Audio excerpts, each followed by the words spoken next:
క్రీస్తునాథుని యందు ప్రియమైన సహోదరి సహోదరులారా, మనము మొదటి వారమున విశ్వాసము గురించి మనం ధ్యానం చేశాము. విశ్వాసము గురించి ధ్యానం చేస్తూ విశ్వాసముకు అదే విధంగా ప్రార్థనకు ఉన్నటువంటి ప్రాముఖ్యతను మనం తెలుసుకున్నాము. విశ్వాసము లేనటువంటి క్రైస్తవ జీవితము నిర్జీవమని, ప్రార్థన లేనటువంటి క్రైస్తవ జీవము నిర్జీవమని మనం తెలుసుకున్నాము. క్రైస్తవ జీవితానికి ప్రార్థన అదే విధంగా విశ్వాసము కూడా రెండు కూడా చాలా ప్రాముఖ్యత కలిగినటువంటివి అని మనం ధ్యానం చేశాం. మొన్నటి ఆదివారం నాడు విశ్వాసం గురించి ధ్యానం చేశాం. ఈరోజు ప్రార్థన గురించి మనం ధ్యానం చేద్దాం.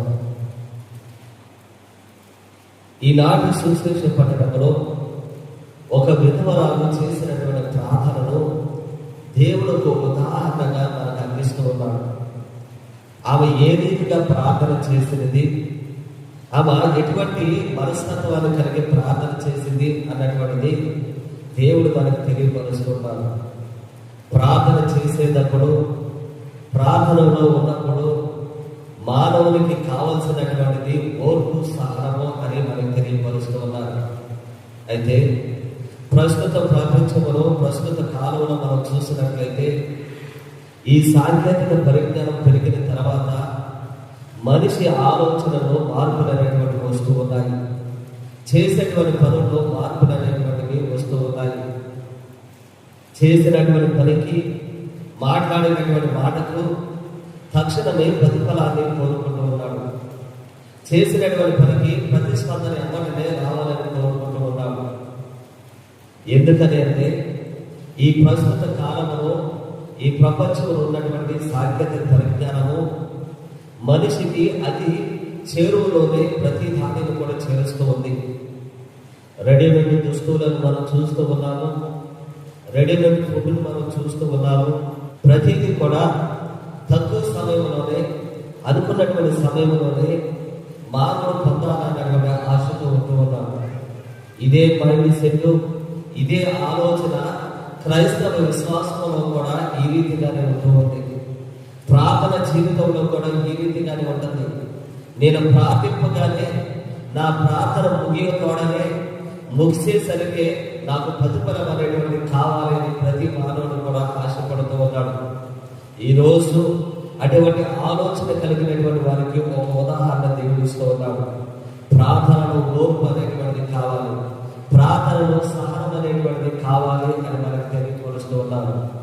అయితే ఈనాటి మొదటి పట్టణాన్ని కనుక మనం గమనించినట్లయితే ఇక్కడ మోషే ప్రవక్త చేసినటువంటి ప్రార్థనా విధానాన్ని కూడా దేవుడు మన ముందు పెడుతూ ఉన్నాడు. దీనిని బట్టి కూడా మీరు నేర్చుకోమని మనకి తెలియపరుస్తూ ఉన్నాడు. మోషే చేసినటువంటి ప్రార్థన మీరు అలవరుచుకోవడానికి తెలియపరుస్తూ ఉన్నాడు. కాబట్టి మోషే చేసినటువంటి ప్రార్థనను అక్కడ జరిగినటువంటి సంఘటనలను మనం ధ్యానం చేయమని తల్లి శ్రీ సభ ద్వారా దేవుడు కోరుతూ ఉన్నాడు. అయితే ఈ ఇశ్రాయేలు ప్రజలందరూ కూడా దేవుని దగ్గర మొరపెట్టుకున్న తర్వాత, 100 సంవత్సరాలు దేవుని దగ్గర మొరపెట్టుకున్న తర్వాత దేవుడు వారు మొరను ఆలకిస్తూ ఉన్నాడు. అందుకే నిర్గమకాండము 3వ అధ్యాయం 7వ వచనంలో ఒక మాట దేవుడు తెలియపరుస్తున్నాడు. చదవండి.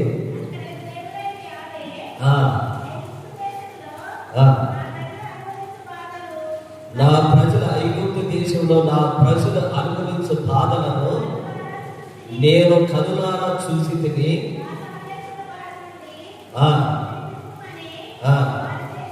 ఈ బాధల నుండి విడిపింపమని వారు మొరపెట్టినటువంటి మొరను నేను వింటిని. ప్రైస్తలో ఇశ్రాయేలు ప్రజలు ఐగుప్తు దేశంలో 100 సంవత్సరాల పాటు వారు బానిసత్వంలో ఉన్నప్పుడు దేవుడిని మొరపెట్టినప్పుడు దేవుడు వారి మొరగా ఆలకిస్తూ ఉన్నారు.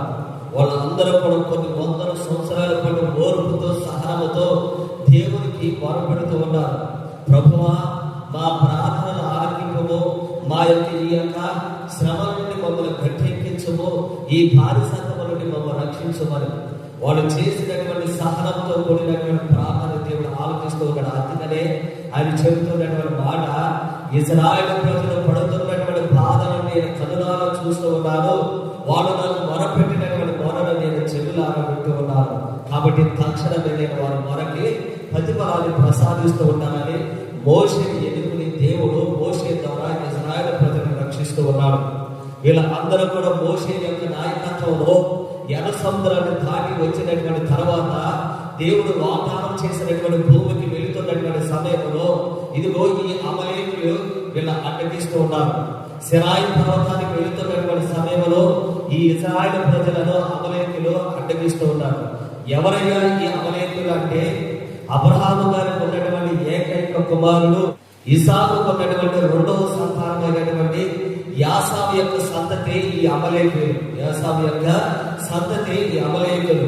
ఈ అమలేకులు చాలా యుద్ధంలో ఆరుతీరినటువంటి వాడు, ధీరులు. అదే విధంగా ఇదిగో ఎప్పుడు కూడా ఎదురు చూపనటువంటి ఒక యోధులు కూడా. అయితే వీళ్ళను ఎదుర్కోవడం ఇశ్రాయేలుకి అంత సులువైనటువంటి పని కాదు.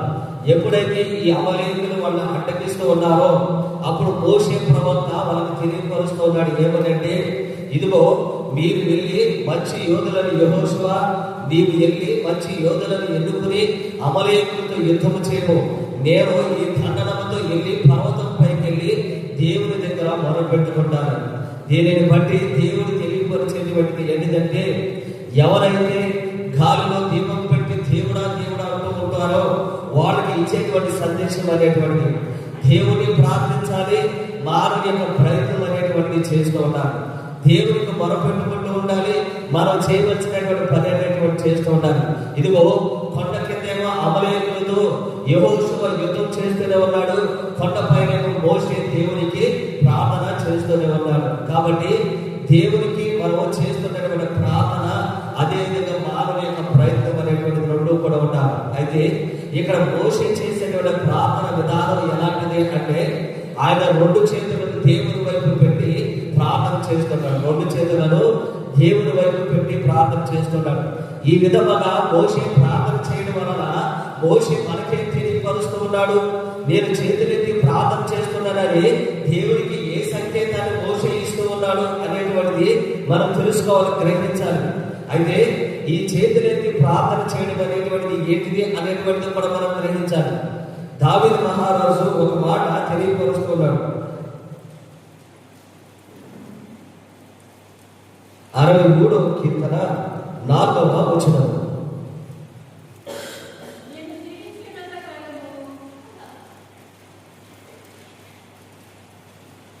చదవండి. నేను జీవించి ఉన్నంత కాలము నిన్ను నేను స్తుతించెదను, నీ నామమునకు నేను ఎలుగెత్తి ప్రార్థన, చేతులెత్తి ప్రార్థన చేసేదను. ప్రైస్తలో ప్రైస్తలో ప్రైస్తలో. కాబట్టి ఇది దావీదు మహారాజు తెలియపరుస్తున్నటువంటి. ఇక్కడ మోషే ప్రవక్త చేతులెత్తి ప్రార్థన చేస్తూ ఉన్నాడు. దావీదు మహారాజు కూడా నేను ఎల్లప్పుడూ కూడా నీకు నేను చేతులెత్తి ప్రార్థన చేసేదని తెలియపరుస్తున్నాడు. అంతేకాకుండా పునీత పౌలు గారు కూడా తిమోతికి రాసినటువంటి లేఖలో వాళ్ళు కూడా ఏ రీతిగా మీరు ప్రార్థన చేయాలి అనేటువంటిది కూడా తెలియపరుస్తున్నాడు. తిమోతికి రాసినటువంటి మొదటి లేఖ 2వ అధ్యాయం 8వ వచనం.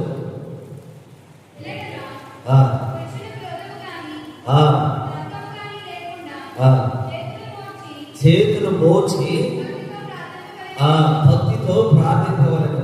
పునీత పౌలు గారు కూడా ఈ రీతిగా తెలియపరుస్తున్నారు. మరి చేతులెత్తి ప్రార్థన చేయడంలో ఉన్నటువంటి అంతరార్థం ఏంటి? దేవునికి చేతులెత్తి ప్రార్థన చేయడంలో మనం చేసేటువంటి సంకేతం ఏంటిది? ఇచ్చేటువంటి సంకేతం ఏంటి? మరి వీళ్ళందరూ కూడా చేతులెత్తి ప్రార్థన చేయడం వల్ల మనకు అందజేసేటువంటి సందేశం ఏంటిది అనేటువంటిది మనకి తెలియపరుస్తున్న మాట దావీదు గారి కీర్తన గ్రంథంలో మనకి తెలియపరుస్తున్నారు. చదవండి. 28వ కీర్తన 2వ వచనం. నేను నీ సహాయం అందిస్తూ ఉన్నాను. ప్రైస్తలో ప్రైస్తలో ప్రైస్తలో తర్వాత మాట్లాడతాం.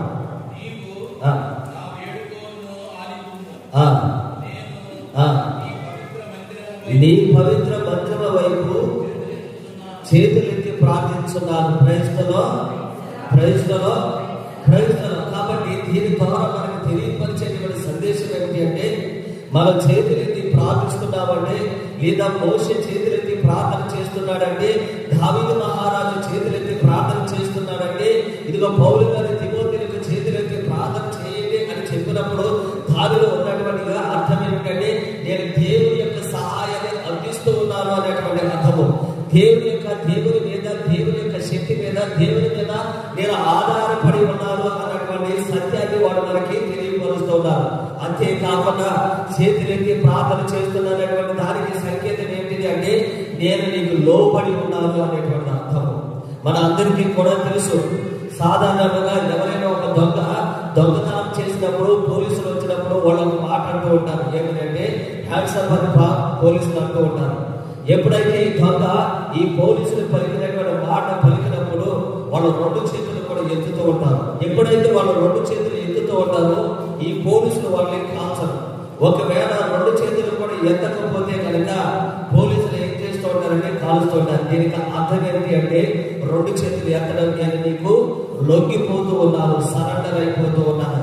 అదే విధంగా మోషే కూడా ప్రార్థన చేస్తున్నప్పుడు 2 చేతులు ఎత్తి ప్రార్థన చేస్తున్నప్పుడు దేవుడికి ఇచ్చేటువంటి సంకేతం, అదే విధంగా మనకి ఇచ్చేటువంటి సందేశం ఏంటిదంటే, ఇదిగో ఇశ్రాయేలు ప్రజలందరూ తరపున నేను నీకు చేతులెత్తి ప్రార్థన చేస్తున్నాము, మేమందరం కూడా నీకు సరెండర్ అయి ఉన్నాము, మేమందరం కూడా నీకు సరెండర్ అయ్యాము, నీ ఏలుబడికి మేము లొంగిబడి ఉన్నాము, నీ ఏలుబడికి మేము లొంగిబడి ఉన్నాము అని మోషే చేతులెత్తి ప్రార్థన చేసడం ద్వారా దేవునికి ఆయన తెలియపరుస్తున్నటువంటి సంగతి.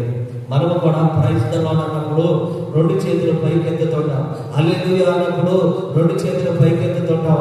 దీనికి అర్థం ఏంటంటే, ప్రభువా నేను నీకు సరెండర్ అయ్యాను, నీ సహాయం కొరకు నేను అందిస్తూ ఉన్నాను అనేటువంటి సందేశాన్ని కూడా దేవునికి మనము ఇస్తూ ఉన్నాము. Praise the lord, praise the lord, praise the lord. అదే విధంగా ఇంకొక 2 మాటలు కూడా ధ్యానం చేద్దాం. మరి మోకరించి ప్రార్థన చేయడం వల్ల, దాని వల్ల మరి మనం దేవునికి ఇచ్చేటువంటి సందేశం ఏంటి? చేతులెత్తి ప్రార్థన చేయడం వల్ల మనం ఇచ్చేటువంటి సందేశంలో, ప్రభువా నేను నీకు లొంగిబడి ఉన్నాను, లొంగిబడి ఉన్నాను, అదే విధంగా నీ సహాయం నేను అందిస్తూ ఉన్నానని. మరి మోకరించి ప్రార్థన చేయడం వల్ల దేవుడికి మనం తెలియపరిచేటువంటి సందేశం ఏంటంటే, నేను తగ్గింపు తరముతో ప్రార్థన చేస్తున్నాను, నేను తగ్గింపు తరముతో ప్రార్థన చేస్తున్నాను. ఎప్పుడైతే మనం మోకరించి ప్రార్థన చేస్తూ ఉంటామో నాలో అహం చనిపోయింది, నాలో ఉన్నటువంటి అహంకారం చనిపోయింది, గర్వం చనిపోయింది, నేను నీ ఎదుట తగ్గింపు తరముతో నేను ప్రార్థన చేస్తూ ఉన్నానని సంకేతాన్ని దేవుడికి మనము తెలియపరుస్తాము.